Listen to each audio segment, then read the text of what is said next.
عائشہ نذیر جٹ امیدوار قومی assembly NA 162 سے ایک بات غور پہ لے کے آنا چاہتی ہوں انتظامیہ کے لیے ECP کے لیے اور جو ہمارے انٹرم چیف منسٹر پنجاب ہیں کہ یہاں ضلع وہاڑی میں جو بلدیاتی چیئرمین ہیں یہاں تحصیل برے والا کے عاشق ارائیں صاحب وہ نون لیگ کا آج انہوں نے بجٹ اجلاس کیا اور وہ کہہ رہے ہیں کہ آپ نون لیگ کو سپورٹ کریں ہم آپ کو 40 لاکھ دیں گے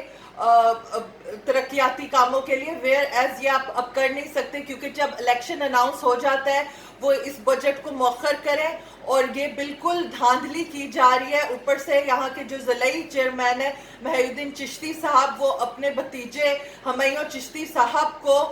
سرکاری گاڑیوں کی نمبر پلیٹیں چینج کر کے اور سرکاری فیول ڈلوا کے ان کی کیمپین کی جا رہی ہے تو یہ بالکل غیر اخلاقی غیر قانونی ہے اور آپ اس پہ ایکشن لیں ہم نے بالکل درخواست دی AC صاحب کو اور ایویڈنس بھی پروف کر دیا ہے اس بات کا لیکن ابھی تک ایکشن نہیں لیا گیا لہٰذا میں ECP کو اور انٹرم چیف منسٹر صاحب کو کہوں گی کہ آپ اس پہ ایکشن لیں کہ یہاں پری پول ریگنگ نہ ہو اور الیکشن صاف شفاف ہو سکے